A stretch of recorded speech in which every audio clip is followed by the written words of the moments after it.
Gracias por acompañarnos en una nueva emisión de Sentados a la Mesa Podcast, un espacio creado para sentarnos contigo a la mesa y traer herramientas y soluciones para que tu familia vuelva al diseño original. Buenas tardes, buenos días, ¿cómo están? No sabemos en qué momento nos van a escuchar, pero hoy voy a hacer una tremenda entrevista con nuestro invitado y conferencista especial de Educa por Diseño 2026. Voy a hacer esta entrevista en inglés y luego vamos a añadir los subtítulos en español. Espero que la disfruten y que se unan a nosotros este 10 y 11 de abril 2026 en Educa por Diseño Construye, que la vamos a realizar a nivel online, así que si usted está en cualquier parte del mundo y habla español, usted lo va a poder escuchar. Acompáñenos a conocer un poquito más de Will Estrada. Voy a cambiar a Will Estrada. Buenas tardes, Will Estrada. I was just introducing this interview in Spanish, so thank you for being with us today. It's great to be here. Thanks for having me. Absolutely. So let me read a little bit of your bio for people to know you better. Senior Counsel Will Estrada from HSLDA is a homeschool graduate from Pennsylvania. He has a Hispanic background. His father is from Puerto Rico and his mother is from Italy. He and his wife, Rachel, a homeschooler, graduate from Virginia as well, homeschooled their two sons in North Virginia. He works to make homeschool possible for thousands of member families and hundreds of thousands of homeschool students by advocating in state legislatures for homeschool freedom, working to ensure that homeschool graduates are treated equally and that the laws protecting the rights of homeschool families are followed by government officials. In November of 2021, he resigned from federal government and he was selected by the board of parentalrights.org to serve as the first full-time president of parentalrights.org. And then in 2023, he came back to HSLDA and now he serves as senior counsel for multiple states.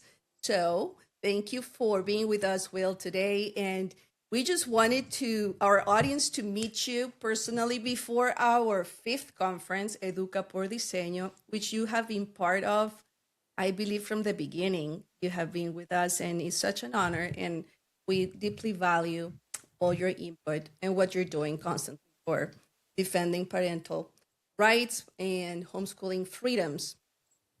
Anything you want to say before I start questioning you, like on the hot seat?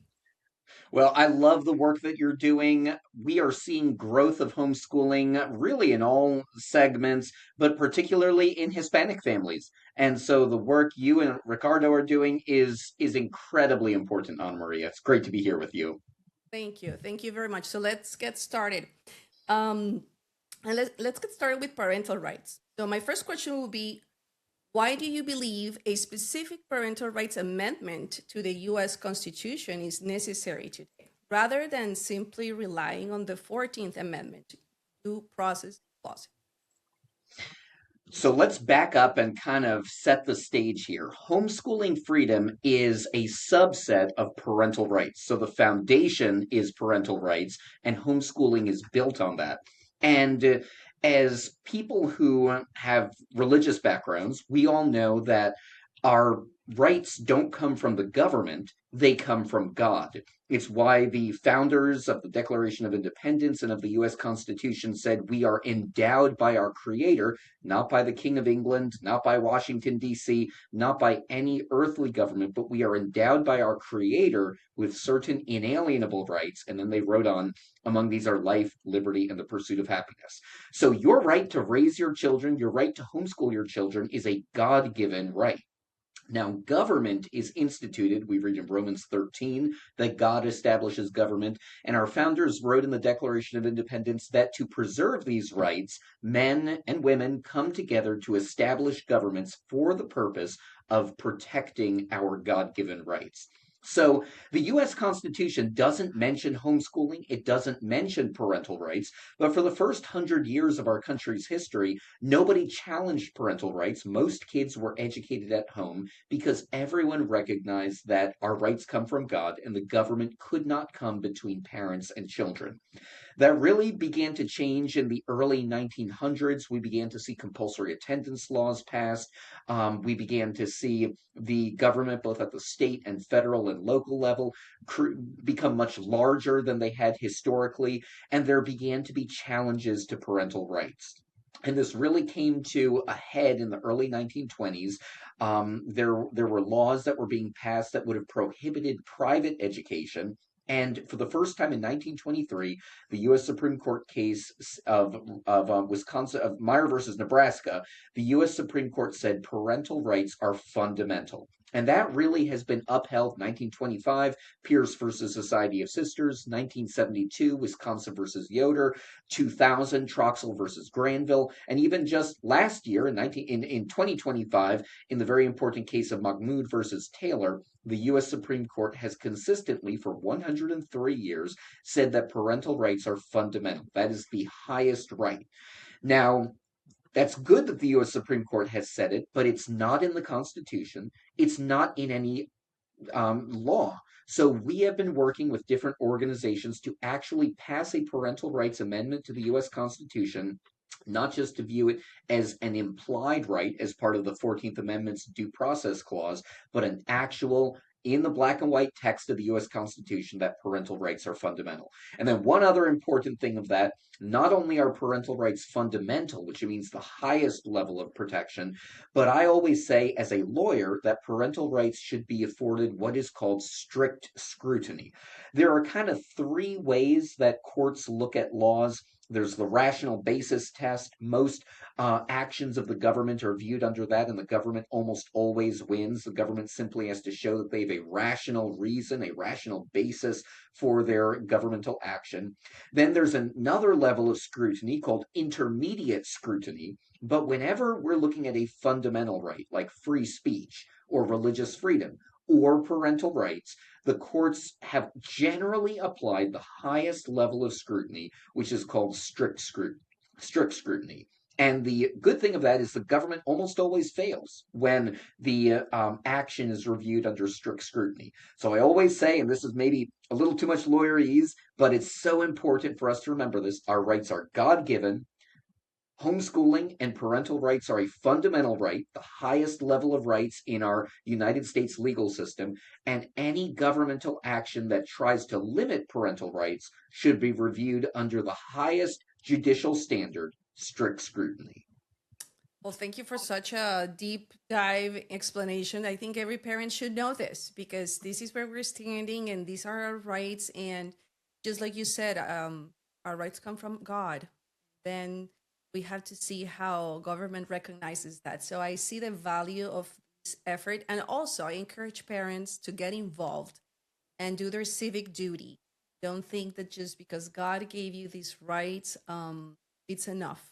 We really need to speak up, especially at this time where homeschooling it's being questioned. We have different kinds of homeschooling now showing up in the arena. And I personally think that the Hispanic parents need to dig deeper in what we are doing at home and understand that the value of home education and also the responsibility it carries. So thank you for clarifying that from a very attorney point of view. So let's move into a little bit more about you being a father, a homeschooling father.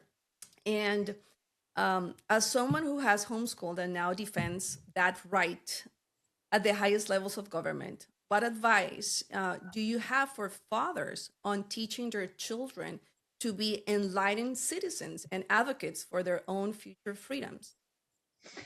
You know,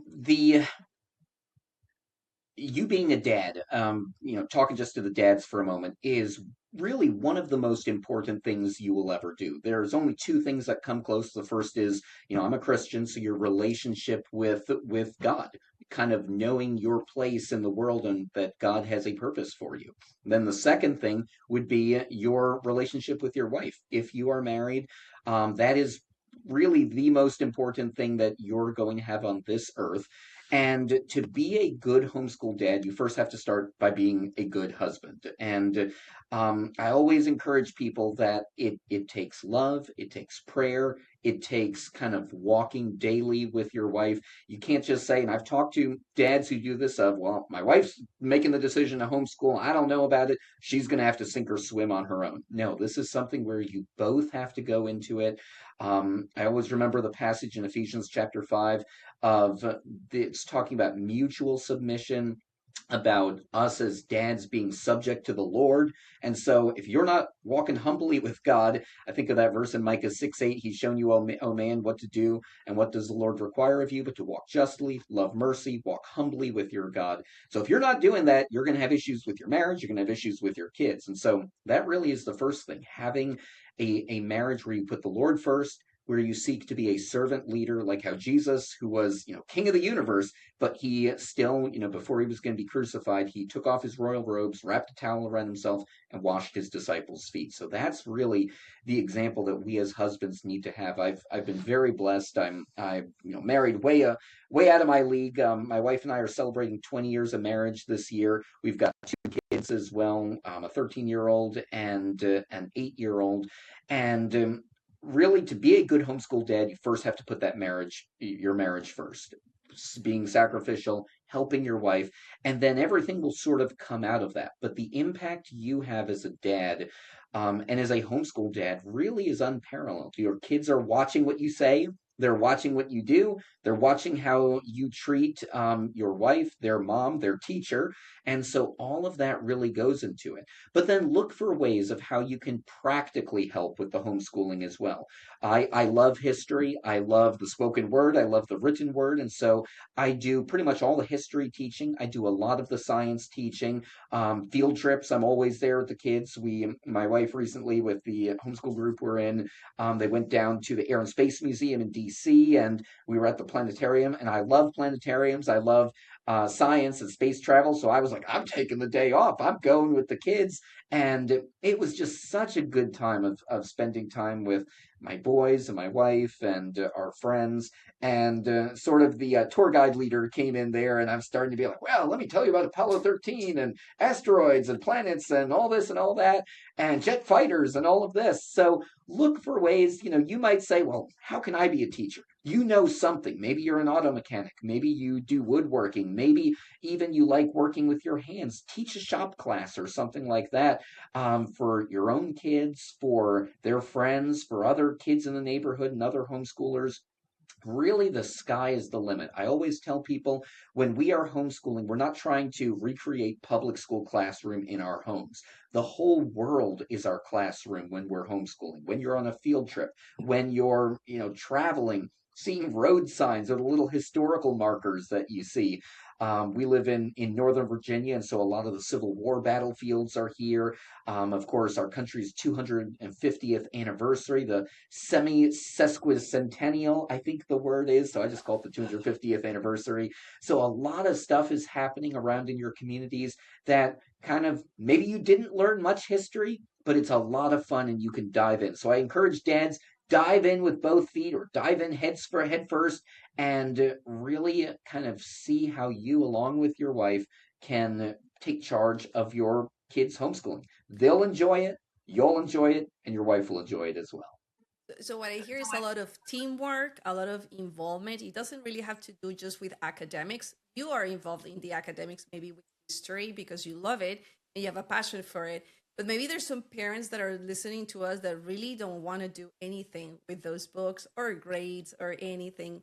And we encourage them to bring the kids to work, to teach them what they like, whatever your profession is. It doesn't really matter what you do, but just be next to your child and use your role as a teacher. I think God made parents teachers, whether we like it or not. We're always teaching, whether we're conscious or not. Our actions, our words, like you said, are teaching. So why not take advantage of that humongous privilege that is to be the first or primary teacher of our children, and expand that view beyond books of academic content, more for life, right? Because I heard you go to going to the museum and taking a day off, and we're talking to an attorney, we're talking to a very busy person. You're very busy speaking and talking and doing a lot of things, but still you hold on tied to that role that you have as a homeschooler dad. And we have tremendous respect for those dads that, besides providing to their house and developing their professional life, they're still present in the homeschool journey and don't leave the mom on her own. And especially now at the Hispanic community that is growing so fast, we get this question a lot: how can the dad get involved? They don't know how. And I was just interviewing another of our speakers yesterday, and we were sharing, and I bring that to this interview, is that doesn't really matter how much you get involved as a dad, as long as you start at least praying for your children every day, or just making breakfast, or just asking them, hey, what are you reading? What are you learning? That is already a dad showing interest and being schooling. And now from there, you can go on road trips and everything we have discussed. Dads do really have a very important role. Moms sometimes feel very lonely, right? So let me ask you, you are a Let me just say homeschool one graduate. thing, Anna Maria. Yeah. One really easy way. I saw just a very troubling statistic the other day that in the past year, less than 10% of parents reported that they had read to their children.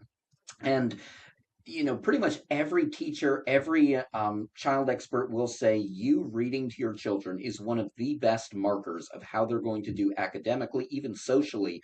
And so the very least is come home from work or on a Saturday or Sunday, read to your kids. Doesn't need to be that long. Don't need to read War and Peace to them, but sit down, read a chapter of a book to them. And so that's something we've been really making sure that we do.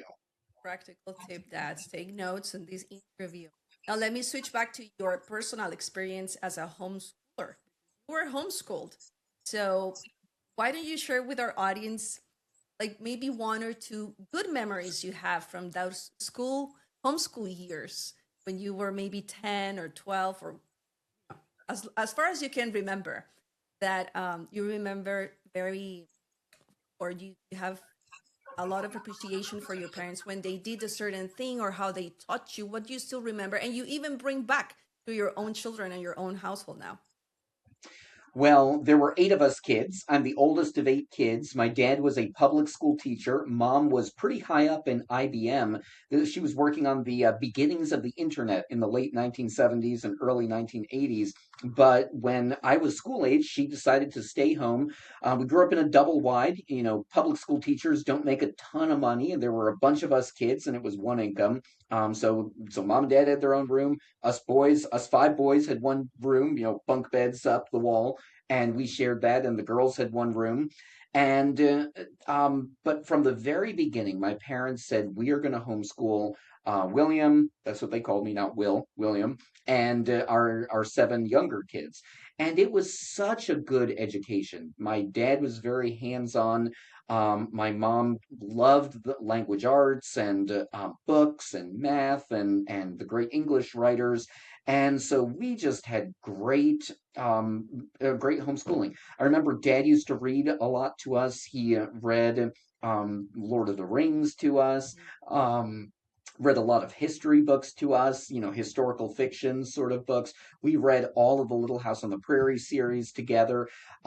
We had sheep, we had goats, we had animals as well. And so we learned the value of hard work. And then Dad was very good at math as well. So he would come home from teaching kids in his classroom all day long, and then would launch right into teaching the mathematics. I always used to joke my dad was a frustrated lawyer. He would say many times, I wish I had been a lawyer and not a teacher. So he really gave me a love of arguing in courts and the judicial and political system. One funny story is my parents are very political. And my dad, might surprise you, Puerto Rican, grew up in New York City, but he was a really big, hardcore Republican. And so we worked on political campaigns. And in 1992, this was Bill Clinton versus George H.W. Bush. My dad, we went out, we went door to door knocking. I think I was like 9 years old at the time. Please vote for George H.W. Bush. And of course, Bill Clinton won in a landslide. And we had the huge map of the Electoral College out on the table. And again, 9 years old, we're studying politics and the Electoral College and how many of the Electoral College votes each state gets, and the 435 members of the House of Representatives, and who's going to win the House, and the 100 senators, and all this sort of thing. And when National Public Radio called the race for Bill Clinton, my dad was so upset, Puerto Rican, New York City temper. He picks up the radio and throws it across the living room as well. So that was the end of NPR, and that was the end of politics for that night. Kind of funny thinking back on it, but that was sort of an example of how just civics, current events, world events, it all came together around the kitchen room table. We would have 3-hour dinners where we're talking about politics and current events and the news, and everyone has different views, and we're all arguing in only the way that a big Puerto Rican Italian family can do that, but all having a lot of fun. You can imagine, Anna Maria. I am married to an Italian, so I can imagine. You exactly know how it is, and we have really diverse views of the 10 of us, mom and dad, and then the 8 kids, and then all 8 of my siblings, or all 7 of my siblings, all 8 of us are married now. So you can really factor in just all the views, and we all get together. Very entertaining, but we all enjoy that. We all enjoy that exchange of ideas. We're all friends. And it really, I think, started with that homeschool didactic environment that my parents set, really where no topic was off limits, where, the only rule was you couldn't slug your sibling, and you had to figure it out and talk about it. And look what you do for a living. I mean, it now translates perfectly into what you do for a living. And I've also seen your posts, and you take your children with you now to some of your activities as well. And I think you're passing on that knowledge and that experience. So thank you for sharing that. We can really see it now and understand better why you like what you do and what you do, what you do. Anna Maria, I'm like, I get paid to do this? This is fun. You were raised like this. Yes. So, and in a family environment, and that's great, because I want to chip this in. We believe that government starts at home. That's the table of your house. That's where you start understanding what government is, your constitution, the Bible, parental rights. I mean, the power of the dinner table. It's really, it transcends through generations. And you're sharing your experience with your family. We do it too at home, and we have cherished this time that we spend together. It doesn't have to be a long time, but every single week, I encourage parents to spend some time at the table with their children, either talking or having dinner or playing a board game, whatever it is. But the table for us has become like a sacred place as a family. And I hear this from other veteran families too, how they valued those moments at the table. And then, in fact, later on, you're proof of it. So thank you for sharing those memories. Yeah, I'm sure put the phones away. There's just so many studies. Pew Research has done this. Others, that the family that has at least one meal together every night, that's one of the best indicators of child well-being, family well-being. It's just so important. Say grace around the table, and then even if it's a short meal, you don't force people to stay at the table if they don't want to be there that long. But Right. share. I ask the kids, what did you learn? And they usually just want to tell me about their Minecraft games that they did. But it's a fun time of just everyone kind of sharing in, and it's a really good family time. Yeah. So to end this time together, let's go back a little bit to parental rights. Now that we're talking about parents and homes, the importance of the family, how influential the house really is in government. Everything we see outside comes from homes that are now being home educated, or they're sharing time together. So the home really has a long-term impact for us. That what we're doing at home will eventually impact society. So going back to that legal aspect of parental rights, what do you think is the danger of treating a parental rights just like anything else less than fundamental? When you kind of diminish that value, what do you think about that? Well, there are several answers to that. The first one is really everything that we do as a society starts with the family. The family is the building block of society. That's not just a Christian statement. You go back into Judaism and Islam and Christianity. The Greek philosophers who were polytheists all said, Aristotle, Socrates, Plutarch all wrote that the family was the building block of society, not government. It all really starts with the family. And so if we don't have healthy families, we are not going to have a healthy neighborhood, a healthy society, or a healthy country. And so anything that weakens the family, any governmental action that weakens the family, is something which we should oppose, regardless of our politics, regardless if we're Republicans or Democrats or citizens or immigrants. Anything that weakens the family is going to weaken really society at large. And so whenever a policymaker is saying, well, parental rights shouldn't be protected, the government is the most important, or the government, schools, or society, I say you have it backwards. This is why parental rights and the family need to be treated as fundamental. We've seen here at HSLDA in the past couple of years some major threats. Thankfully, not at the national level, but here in the United States, several states, Washington State, Illinois, New Jersey, Virginia, a couple other states, have really tried to roll back homeschool freedom. And 100%, all of those threats have been rolled back because families came out, homeschool families in particular, and peacefully asked their legislators, peacefully but powerfully, to leave homeschool freedom alone. In fact, just today, Ana Maria, we got news that that bill in Washington has been withdrawn and doesn't look like it's going to move. So it really shows that, when we come together as homeschoolers, we may look very different, we may think very differently, but when we come together just saying, I know my children better than any government official does. Please don't come between me and my children, that we win these victories. And so that is why it's so important to make sure that we treat the family, treat parental rights, treat homeschooling as fundamental freedoms. Excellent. I see the power of parents coming together all the time. And I actually am very inspired to know the pioneers of homeschooling. It all started at their home as parents.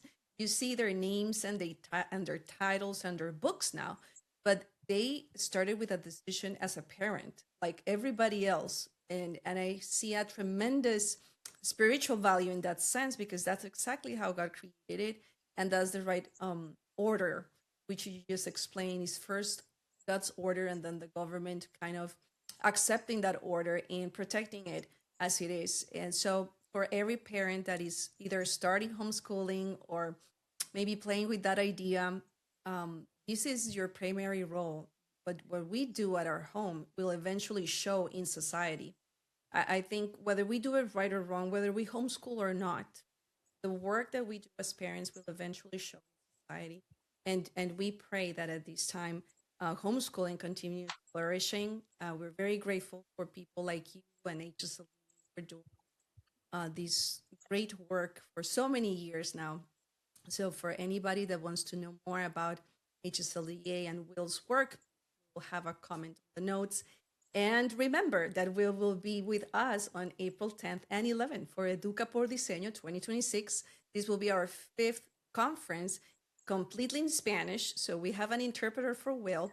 And you have done great. We have a great, blessed interpreter that really enhances the message. And everybody can come and learn. Even if you only speak English, you're going to learn from various pioneers that we're blessed to have this year, and hear from them from a parental perspective, from a dad or mom perspective, how they began their journey, where that journey has taken them, like you, Will.